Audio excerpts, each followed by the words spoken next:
They say you are what you eat, so I don't eat chicken feet. But I love me some of Grandma's pickled beets. Well, cut it up, put it in the pan, throw it over your shoulder and see where it lands right here in Farmer's Kitchen. Maters, taters, beans and corn, the cows in the barn and the sheep's been shorn, kids in the barnyard chasing Grandpa's chicken. Spices, slices, cuts and dices, gonna slash your grocery prices right here in Farmer's Kitchen. Help you grow your garden good with recipes to suit your mood. Try some grub you've never tried before. Smash it with a wooden mallet, gonna educate your palate. Right here in Farmer's Kitchen, in Tim Farmer's Country Kitchen.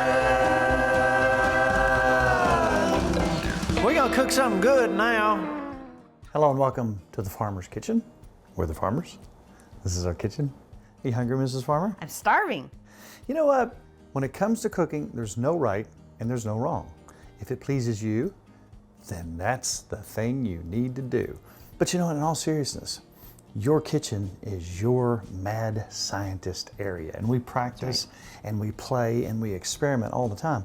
And what we found out recently is a couple of tricks that we're going to show you today. One of the things is we're using olive oil. If we deep fry, we use olive oil. Low temperatures. Now, the thing about it is, extra virgin olive oil, do you know what the smoke point is? What is the smoke point? 410 degrees, it's higher than you think. Wow. When I fry anything, I never go above 300. People say, oh, you can't get done at 300. Yes, you can. You got to know how long. And again, I'm going to refer back to Grandma. When Grandma cooked her chicken in her electric skillet, it wasn't a 10-minute process at 400 degrees. Right. She turned it over. Took hours, it seemed like, yes. You smelled it, that heavenly chicken. So we're going to show you today some things that we use. When I make an omelet, one time somebody said, well, of course it's the perfect omelet because it's almost floating in olive oil. What is better for you than a teaspoon of olive oil? That's right. I do that intentionally. If you take and put about that much olive oil and put you 4 eggs, if you want a huge omelet, it's going to be perfect at low heat. You do a good omelet. Low heat, remember that. Now what happens when you keep the temperature down on the olive oil, it retains some of the health benefits. That's right. Once you get it up to the smoke point or past, you don't have anything good. When you're doing that low cook, everybody thinks 350, 375, and then they usually get past that and they're done on the outside. Me. Yes, and fire alarms are going off and everybody's crying and the dog's running around. Yeah. So just remember that.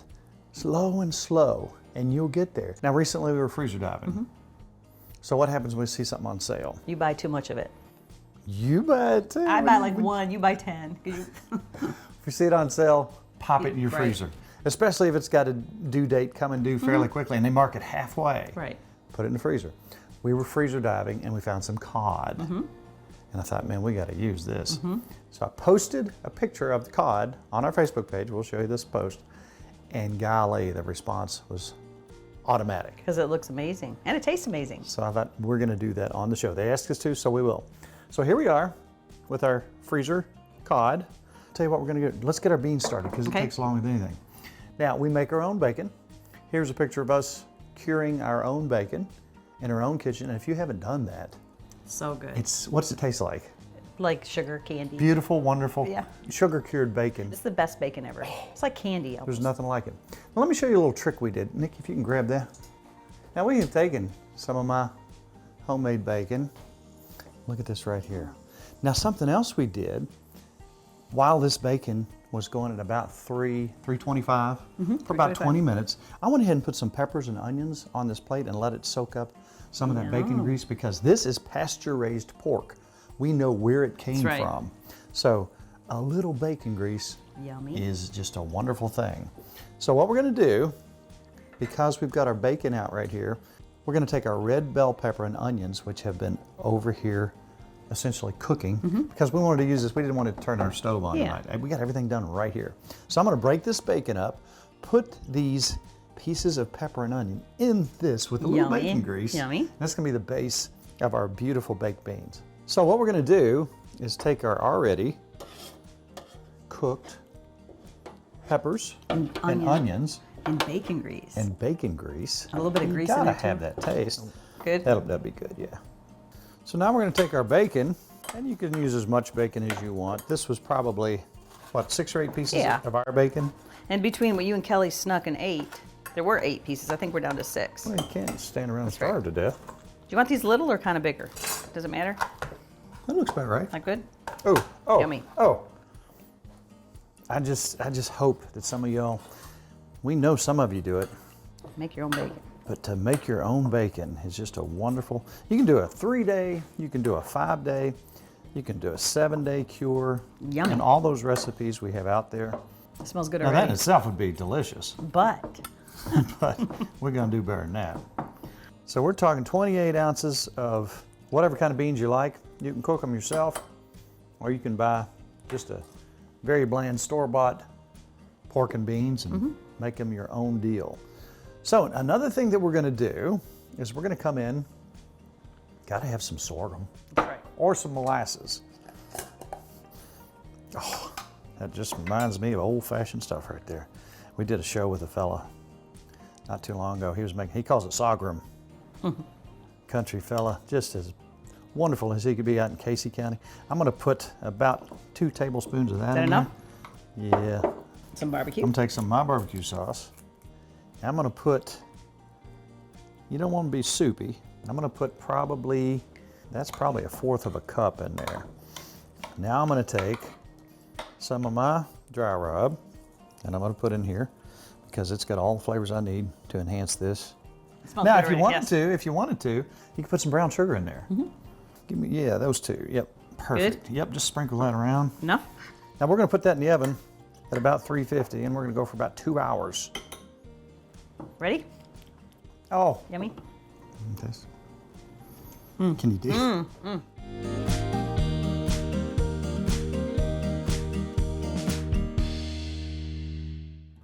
So if I did next week a beer batter recipe, it might be different from the one I did a year ago or 6 months ago or 2 weeks ago. You always do different.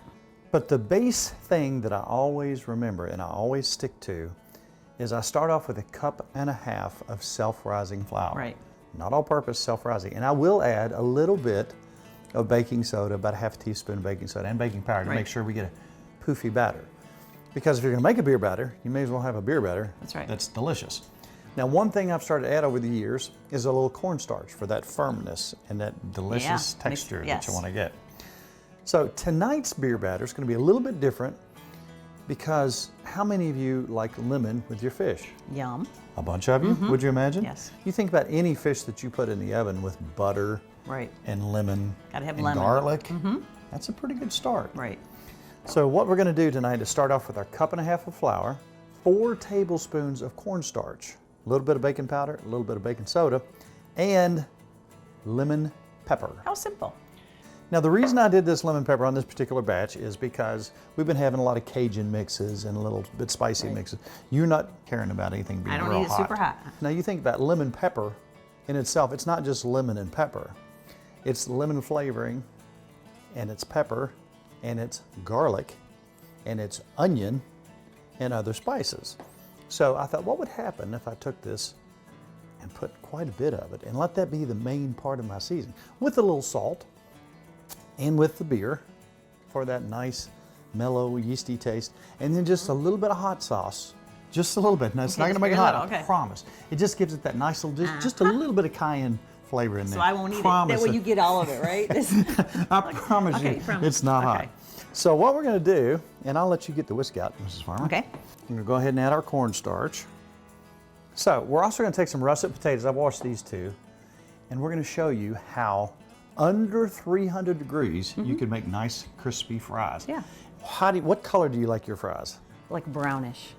Brown and crunchy. So we're going to try and strive tonight for crispy fries without any tricks. Not soaking them on ice or anything, just cutting them, putting them in. And we're going to take, How much you get? Ooh. we're going to put Make quite it, a bit. season it up. Now this particular lemon pepper mix doesn't have any salt in it, so we're going to add a little salt. Now this is coming out real slow. I'm not putting a whole lot of salt in there, but you do have to have a little salt. So we're watching our oil heat up, and again, we do not want to get anywhere near that smoke point. just don't want to do it.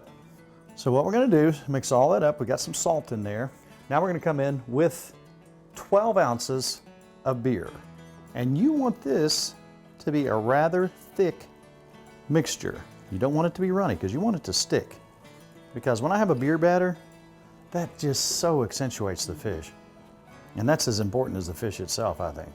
It smells so good. I know it. Smell that just, lemony. just that right there. Now you can see where we're at mixture-wise. This is thick still. I'm gonna take a little bit of that hot sauce. And again, that's not gonna make that hot at all. That's a lot of hot That's sauce. I promise. All I right. would not All right. ever lead you astray. Okay. Unless there's money involved.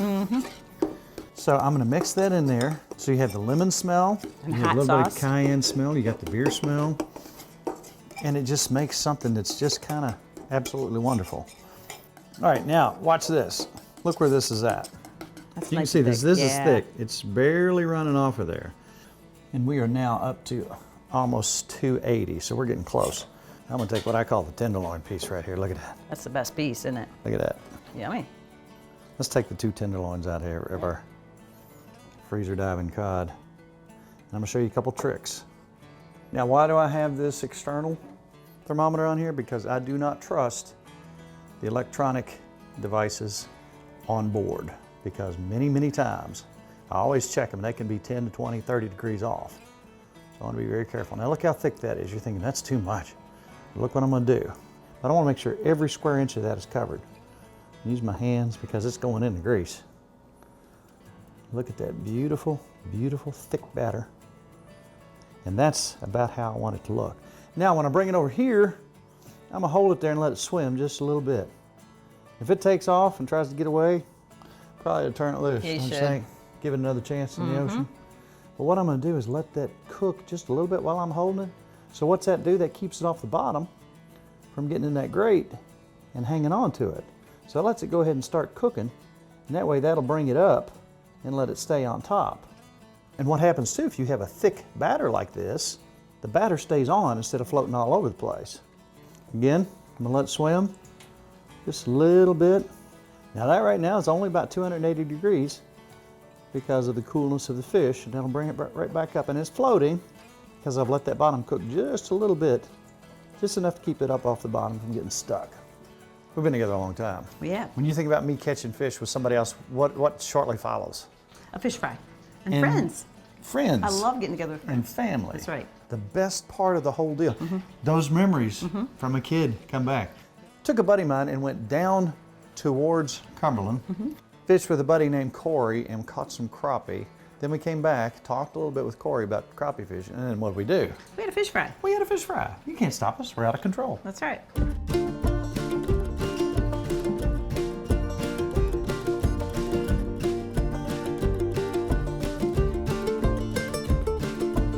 Corey, Yeah, you got a boat. right? You got a choice. Yep, You fish all over the United States. correct. You could fish anywhere you want, but why crappie in Dale Hollow? I choose to guide on Del Hollow. I'm blessed. It's a great lake. It's got the biggest black-nosed crappie. You got to see some of them today. And I mean, they're huge and it's so scenic. But the real thing, the reason I've got year-round guiding down there, the lake only fluctuates 10 feet from summer to winter. And, you know, stable water, great spawns, and big fish. Everything we do comes to the kitchen. Right. What is it about? I've had crappie Yep. out of warm water that seem to be kind of mushy. Mushy, yeah. What is the deal with these crappies? Oh, see, well, you notice when we were cleaning them, and I talked about it earlier on today, the firmness, the texture, it's almost like a walleye texture, and it's white as snow. And these fish is deep, clear water. There's no industry on that lake. It's just the best water quality you're ever going to find, and the product will reflect it. And how sad is it that we have to eat these wonderful crappie tonight? It's terrible. I have to fish and then I have to eat it. I mean, This is just somebody's got to do it, Somebody's got to do it. and it might as well be you. And you are the man. Yeah, Thank man, I you so enjoyed it, much. man. I had a No, great I time. enjoyed it. Yeah. Thank you so much. You're welcome, man. Anytime.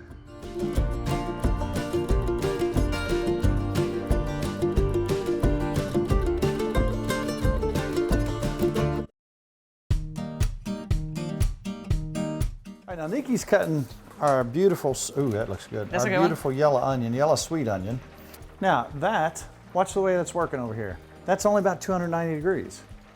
Look at that.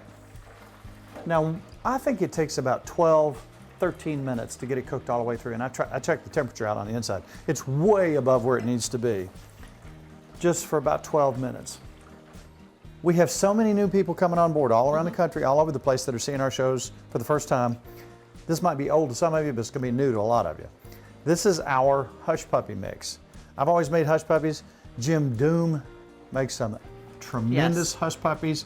So we're gonna go, and you gotta have buttermilk, I think. You do. So Mrs. Farmer, if you will, explain that to us All right. while I'm watching the fish.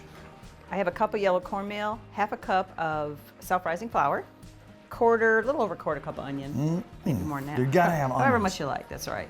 I have 3/4 a cup of buttermilk, an egg, and how much sugar you want in there? I got about three tablespoons there. You want to put all that in? Now here's the deal. People have varying ideas about hush puppies. I remember the hush puppies I had in the South. When my parents would go to church all around the country, Yeah. during association meetings, we'd go to Alabama, we'd go to Mississippi, and you know what I remember? Sweet, sweet hush puppies. As a kid, I couldn't hardly stand it. It was so sweet. I want all of it then. So 3 tablespoons. this is almost like dessert. That's right. If you don't want any sugar, don't put any sugar in. This is the way I had them as a kid in the deep South. So we And got to people do say, it. oh, they don't put sugar in cornbread in the South. Well, these are hush puppies, and I like them with We're sugar. gonna- You can put as much as you want. If you want to put 42 pounds of sugar in here, you Wow, can. that's a lot of It may sugar. make it set up different, but I'm going to put maybe 2 tablespoons All in right. because I like my hush puppies sweet. When it combines with that buttermilk and that bit of sweet and those onions, those Mm-hmm. sweet onions, it's something special. So the baked beans are going. Mm-hmm. The fish is going. 2 beautiful russets right here. What are you going to do with your hush puppy stuff? Put them in the fridge for a while. For about 20 minutes. Right, and I've already made one, so we're going to pull the one out that's already been sitting. Let me get that for you.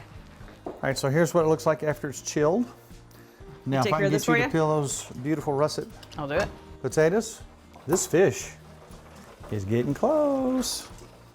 Are you excited? I'm very Let me see you excited. excited. Like, that's exciting. So look at this. Now it'll tell you when it's done. It'll come up and it'll float, and it'll be a lot less bubbles. And I want you to look at that beautiful piece of cod and that beautiful beer batter. Lemon pepper cod. I love it. Lemon pepper beer batter. Now let's look at that beautiful piece of yellow Onion, sweet onion. Now there's a reason too, I want this batter thick. I hate little old wispy, nothing onion ring batters. You know what I'm saying? Yes, you like a big Everything's onion falling ring, off, don't you? And I Yeah. want to stay on there. So that's why I leave this thick. And look, right here, same thing. Let it try to swim away and then let it float. Now that went to the bottom, but it'll be right back up. So we're gonna do a couple onion rings. How those look? Now you're gonna have a little, oh, it's already floating. Look at that. Already Now floating? that, see that batter? Oh, wow. It's not going anywhere because it's thick and it's on there. I'm dripping up enough here so it's not ridiculous. But man, I want some crunch. I want some batter if I got onion rings. And what do you think that lemon Oh, that's going to be good on the onion ring, too. and the hot sauce, the combinations of the flavor on these, oh my. Last week we were talking and I asked folks, I said, hey, if you'd like to ask us some questions because we're doing a new show this Thursday, we usually shoot on Thursday nights, and folks responded. So do you want to help me answer some questions? Oh, sure will. They're easy. Tiffany Gibbons, my favorite part of the show is the chemistry between Mr. Farmer and Mrs. Farmer. Aw. You two look to be truly happy together and like you're always having fun. We are, because we're We eating. do. Because we're eating. Not too long ago, somebody said, do y'all ever fight? I said, yes. Amazingly, we have wonderful fights. But I win. She always wins. I always win. Kay Choir says, I look forward to watching your show each week. Your fresh recipes, joy of cooking, and sharing your home makes us feel like we're friends sitting around a table. Oh, that's nice. And that's what we like. Yeah, that's Our nice. show is real. It's not scripted. If you see us in the kitchen, you're seeing us do what we do when we make dinner. Okay, Sherry Horning says, I've been enjoying your show for years. One thing I've always loved about you two is it's obvious when it comes to food, you'll try anything. So I'm curious, what's the most unusual food you've ever eaten? And I was reminded of how I tried lobster the first time when she met us and Kelly at the Seafood Festival in Newport, Kentucky. She said, not as brave as you two trying new things, but trying to branch out a little bit. Keep up the good work. So what is it for you, maybe the most unusual thing you've ever eaten? I love everything. Well, I just had frog legs the other day. I love frog legs. And that sounds kind of weird when you think of them being in a gross little pond, but I love everything. So do you. You know what? Probably the thing that we made for folks in a live show one time Oh yeah. was the octopus. Yeah, that's we made a right. ceviche out of it, and wasn't that delicious? You serve tongue. I'm not a tongue fan. Yeah. I love You beef like tongue. that though, yeah. Ed Detmer says, my question is, how many TV shows have you done since 2012? And how many live shows have you done? Kelly, how many shows do you think we've done? Hundreds? So you think 2012, that Wow. was 11 years ago. So you average, say, 40 shows a year? What is That's a that, lot of Kelly? shows. 300 to 400 shows. That's a lot of shows. Wow. Thanks for playing along. That was fun. I love it when people ask questions. I wish, the one thing I do wish, is they could smell what our kitchen smells like right know. now with those baked beans That's going in the right. background. Oh, here's the They're two kissing. joined at the hip. Now that's, those aren't your store-bought frozen variety. look good. Those are the real deal. Now you know what we need? Hush puppies. Hush puppies or French fries? Oh, I don't know. What do you think? Let's go ahead and drop some fries. Okay. Yeah, I got me this little handy dandy cutter.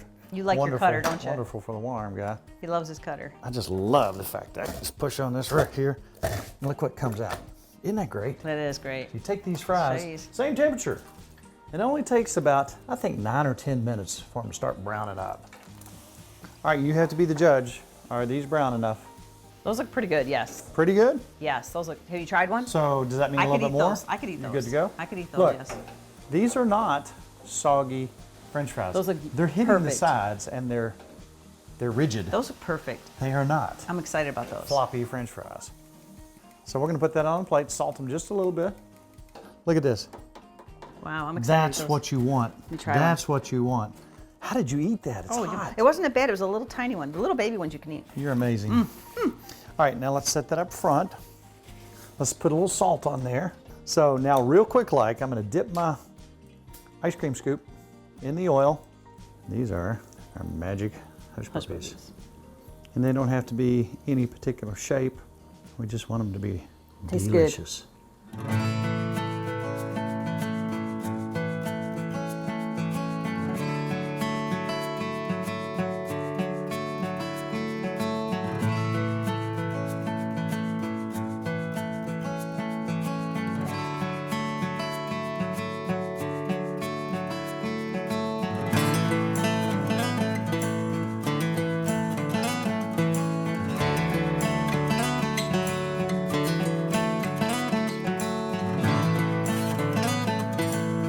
Look at this. Yum. Look at this beautiful spread. This is something that you get in a restaurant. That's right. Except it's probably a little bit healthier.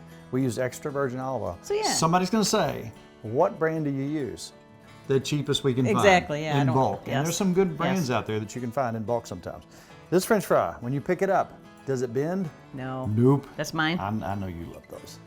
What do you want more than anything off this platter? The onion rings for You some want- reason. Here. Well, you want You some eat of the that? big one. No, I just want to taste No the onion ring. sauce? Nope, just want to taste the onion ring.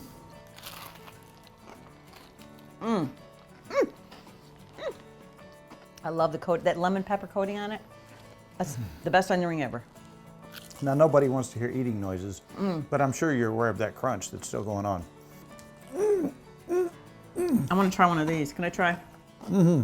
I'm ready to try a hush puppy. Those look how perfect those turned out with your little Oh, yeah. scoop.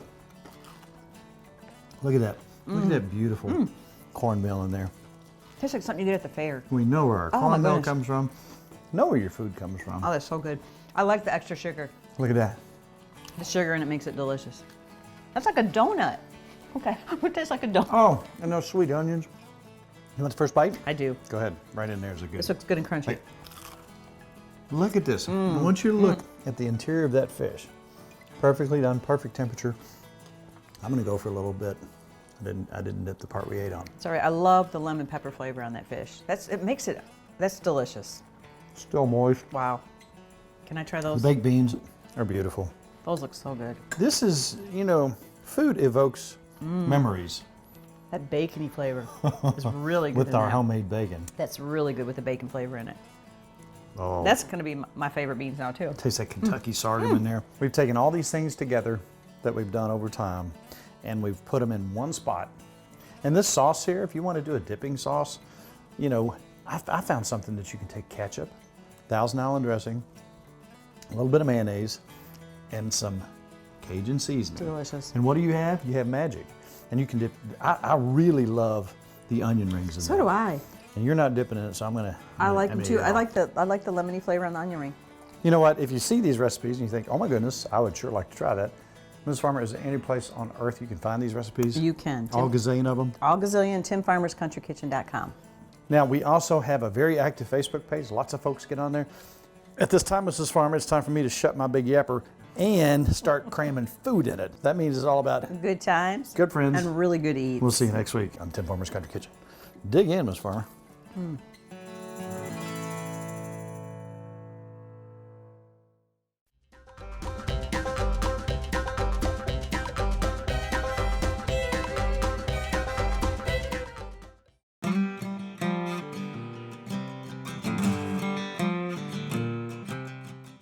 We have been catering for a lot of years, and I wanted everything to have a specific taste.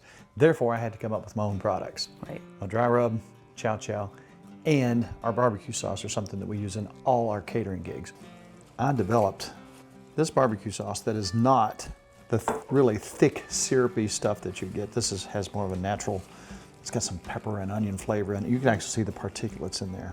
You know, a lot of people are asking what we use our dry rub on. Now, obviously, pork and chicken are two of the more common things.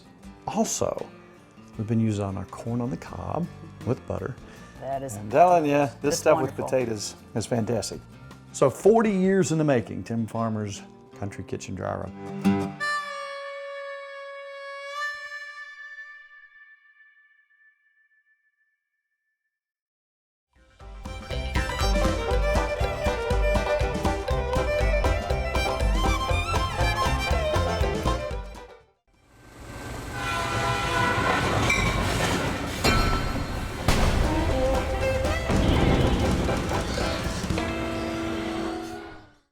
Funding for Tim Farmer's Country Kitchen is brought to you by Emerson Farms Country Store. Something for every member of the family. Ephraim McDowell Medical Center in Danville, Kentucky. Gulf Coast Connection. Seafood straight from the Gulf to you. The Spine Center of Central Kentucky. Wilderness Road Hospitality, Stanford, Kentucky. Visit Frankfort, Kentucky's spirited capital city.